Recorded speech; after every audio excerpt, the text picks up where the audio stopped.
Here we go then for this week's Talking Points.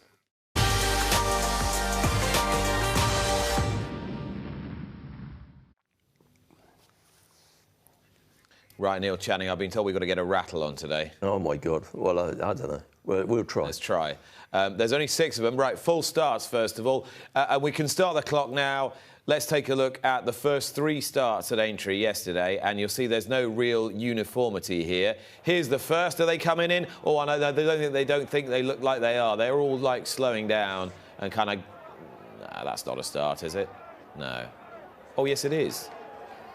OK. And those 3 horses on the left were doing a standing start where other people were. Exactly. So they were at a disadvantage. Now look at Brian Hughes on Miami Magic, far right here. Yeah, don't worry. His foot's out of the iron when the tape goes up, and that was after 2 or 3 full starts. Don't worry. I had the 6-1 about that. Went off 11-4. Punters that bet that one just had no chance, did they? Well, that's fine. Just start them a furlong back off the tape for the next race, and then you're golden. Yeah, we spend a lot of time worrying about the times of races, the distance of races, and now we're running an extra furlong in some of the big championship races. Carl Llwellyn, what on earth is going on?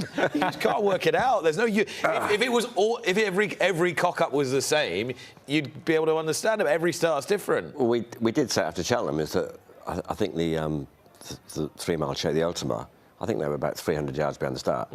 And I think James Owen mentioned about his horse. And you would be gutted if you've started 200 yards behind the tape and you lead over the last and get nabbed the last few strides.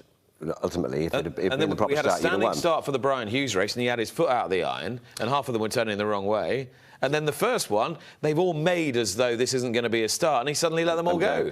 Well, consistency, we all say it, and the jockeys say it a lot, consistency is what would they need, and if it's no, it's no. And it looked like that was going to be no, and then he's let the flag go. There's clearly a communication breakdown, isn't there, Daryl? Yeah, there is. It's the jockeys in the start have got to work together. The starters, it's unfortunately it's in black and white. They're saying they can't start where if they're into small canter. But I think whenever they come forward, and they're all come forward, if they are at a slight canter, and it's all going forward and everything, I think they should let them go personally, because I think when they're always in, they have to be walking or slow trotting, or whatever.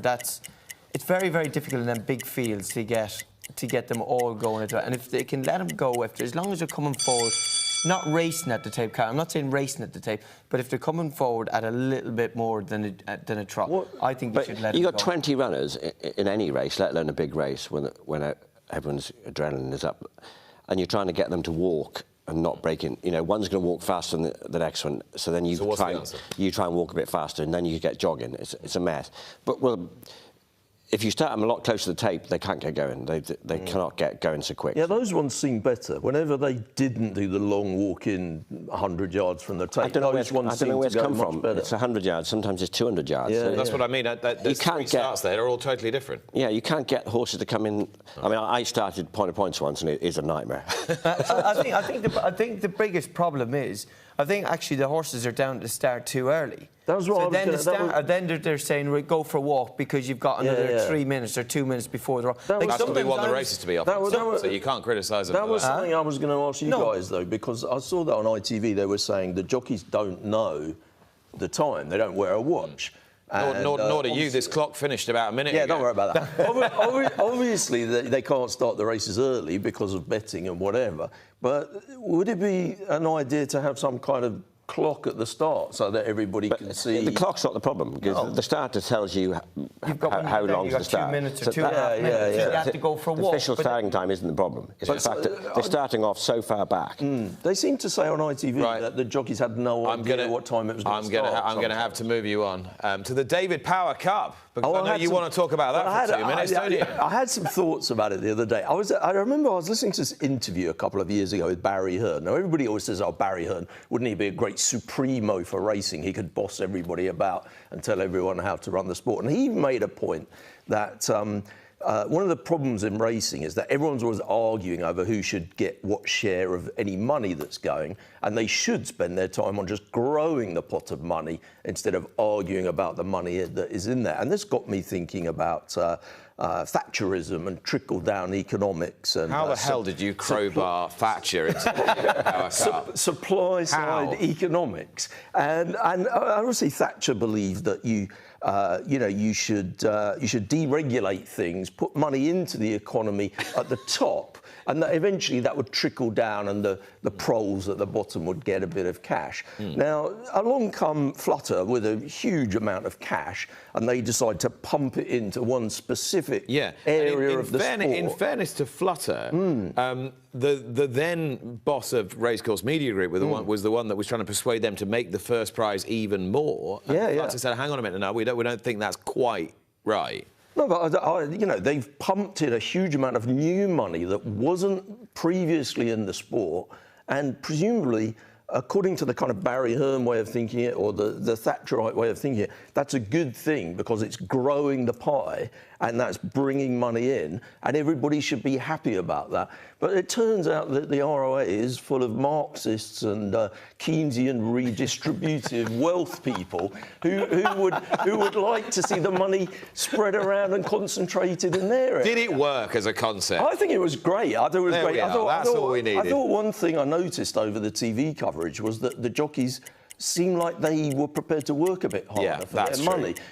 You know, Ruby Walsh was in his little shed, and suddenly he's got one of the jockeys in with him talking about the races. I think Luke Harvey was down at the start, and they want to talk about the starts and stuff, and one of the jockeys has given up their valuable time between races to go and talk with them. I hadn't seen the jockeys doing that kind of thing before. They don't. Daryl used to. They don't look. Daryl used to. Yeah, I used to. I think sometimes when they're doing the "How did you get beat" interviews, they look a bit kind of gnarly about it. I thought this week they all looked really happy to be doing those, and they were great. Those interviews are really good. It's amazing what a few quid can do. Give 'em a few. I tell you, somebody gave you £500,000 when you were riding. He doesn't need money for an excuse to have a talk, Shut him up. I mean, the other thing is, it's you know, it's a decent amount of money. I'm sure it's great news for those jockeys, but in terms of other sports, it's not like footballers, is it, or whatever? I mean, honestly, you know, they got enough to buy half a two-bedroom house or something like that. Ollie read out to the assembled throng that in a thrilling battle for second place, Harry Cobden had just nosed out Nico de Boinville, and there was not a dry eye in the house. Well, obviously next year we'll be having the plucky multi-millionaire owners, and we'll have the fairy tale story of one stock market investor against one currency trader to see who's won the most races over the year, and that'll get everybody enthused. The Aintree crowd, so we just heard from Dick and White, they were very healthy over the week. Obviously, good weather's going to help you. The sun shines out. You get more walk-ups than you would normally. I thought the place looked great, Carl, this week. I thought, just when you walked in, first thing, Thursday morning, 7:30 in the morning, I just thought the place had just been prepared beautifully. Yeah, and as Dickon said, that they had little separate areas that they went to, and I spent a lot of time in it. So people could actually go and sit and they could, and get away from the different little bars, music going. I mean, the crowds were well before the National, the crowds were fantastic. They were having a great time partying, the music was going. It really went, I mean, they just have such a good time. And it's an outdoor party, and all throughout, you know, I walked a long way down past the stands, and they're just there to have a great time, and they are having a great time. And it's just a lot of fun. Compared with Cheltenham, is Aintree just lucky because Liverpool's a big city, so therefore you can't, you know, you can stay in a hotel miles around, whereas Cheltenham's such a small thing. Yeah, that's got to be part of it. More of the local community goes to the race. Yeah, that's part of it. You're also very lucky. The Scousers are just most of them generally great people, and they want to have fun. And you know, at nights, you know, the night before it was. Christ, I was in the streets. We had a few good nights, didn't we, Carl? Yeah, but I mean, no, on Friday night, it was just packed with people, and they all just want fun. They want to have a great time, and I'd love to carry that on to the races. I'd love to know, actually, and maybe we will be able to get some data on this, the makeup of the crowd, male to female, at Aintree over all 3 days, not just Ladies' Day, over all 3 days relative to Cheltenham, because it strikes me that it is a more gender-balanced crowd at Aintree than it is it'd be much more at Cheltenham. Yeah. And I think that changes the vibe. Yeah. I think it was very heavily male-focused, very heavily laddie. It can just create a slightly different edge to an atmosphere than when you've got a more... Yeah, which is what Cheltenham would be. Yeah, I'm only throwing it out The there. ratio would be higher blokes at Cheltenham, But, I mean, the girls, you know, they do make it special. quite a notable. I was waiting to see what word you're going to Yeah, see, I was good there, wasn't I? You're not a patch on Nicky on this sofa last week. Quite a notable blow struck for female commentary in sport by Gina Bryce this week. You'll know Gina from her work on Sky Sports Racing. Used to work with me on Channel 4 many years ago. Works for 5 Live. Host for 5 Live during their racing coverage, and was part of the commentary team this year. So the first woman to commentate on the Grand National, and had a really tricky section as well, taking over from Gary O'Brien and taking the horses from Valentine's down to 2 out, effectively, on both circuits. So really setting up the denouement of the race. I mean, I listened back to it last night, and I thought fair play. That's a big call to put yourself in that position. Everyone's scrutinising you, everyone wanting a view on it. And hopefully it will encourage more women to want to do this sort of thing. Yeah, great. I saw this one of the talking points, and I mean, when you get one like this, I just think, well, this is not contentious. How can anyone disagree? It's kind of mad that it's taken this long, but yeah, I mean, I guess there aren't that many spots to become a commentator, are there? I mean, at the end of the day, you know, the Grand National's a rare race. I tell you why it's a talking point, because it's a cultural phenomenon that people will say, oh, well, there's loads of blokes who've been commentating for years who could have done a better job than that, and it's her first go, and it's the Grand National. And of course, that may be the case, but that's not the point, is it? Because you're trying to enfranchise as many people as possible and get a whole range of different voices. Yeah, it's good. I didn't hear it, but the best person for the job, she's done a good job. Why not? It's great for everyone to, well, for the sport to bring girls in and ladies in and try different things. They had a guy. What a tricky section of the race as well. Like to go in from your first experience to go in and call that on. I mean, I think they're all tricky sections. Well, they are, but but you're really building up the race towards the end of the race, aren't you? Yeah, I mean that whole sort of relay element of it as well. I've always had so much admiration for the callers who do the Grand National, because it's just handing over the baton at the right time and making sure you got the pace right. There's so many kind of different broadcasting skills involved. So none would be as good as John Hamner. John Hamner, what a man. Yeah. Absolute legend. And the amount John did to support Peter O'Sullivan as well. You know, obviously Sir Peter would get all the credit, but Hamner was a great. We used to call him Manning Road. It's like across the Manning Road. It's over to tremendous. Jim Mullen has taken over picked up the baton. The Jockey Club, he'll take over in June, I think it is. Obviously, there's an interim CEO at the moment, Charlie Boss, since the departure of Nevin Truesdale at Christmas. Another figure from the betting industry. Betting, yeah, well, he's been at Reach PLC. Yeah, of course, yeah. So he was, Mirror, etc. He was at Entain for many years, I think, and then obviously at Reach PLC, where he turned things around, but he basically laid off loads of people, didn't he? They had a huge change in the kind of culture of the thing, and lots of staff lost their jobs. I'm not saying that as necessarily a criticism of him, but you know, the business needed to change probably, and that's made people turn around and say, well, the Jockey Club is in quite a lot of debt and maybe needs to change a bit.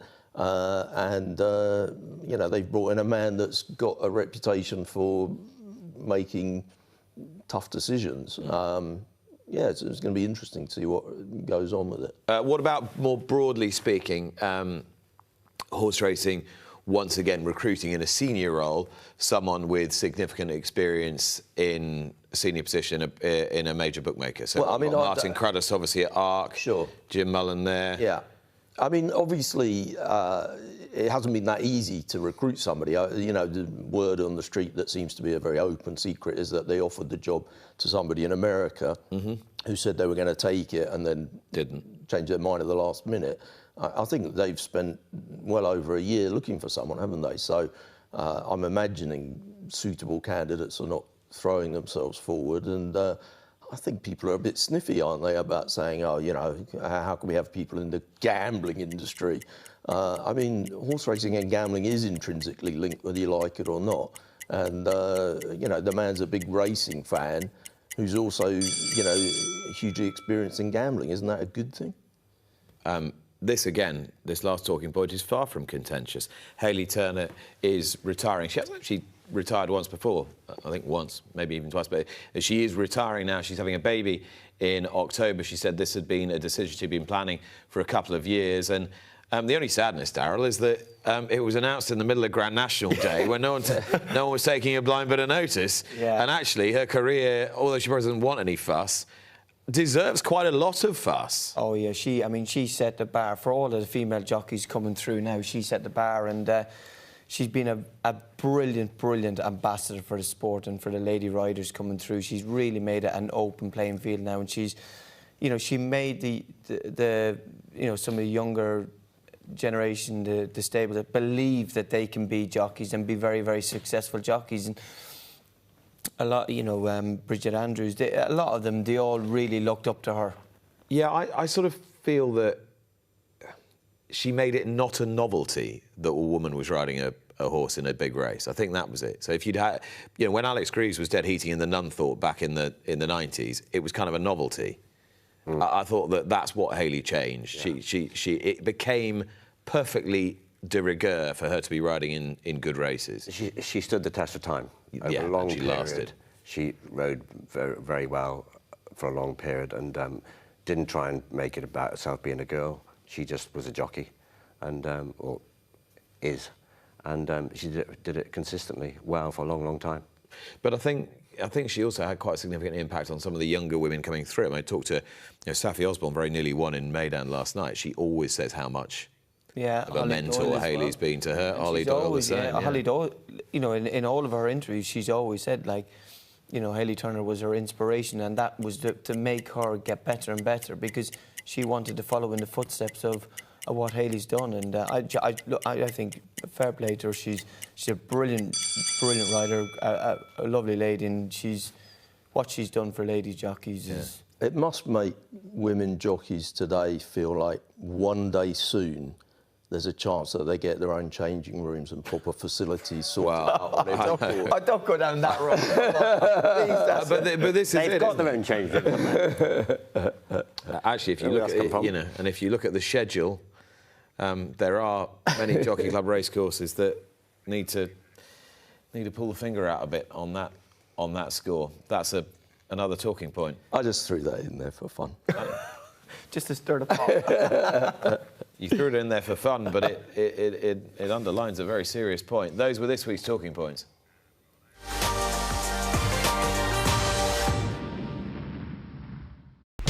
Watch live racing now on racingtv.com.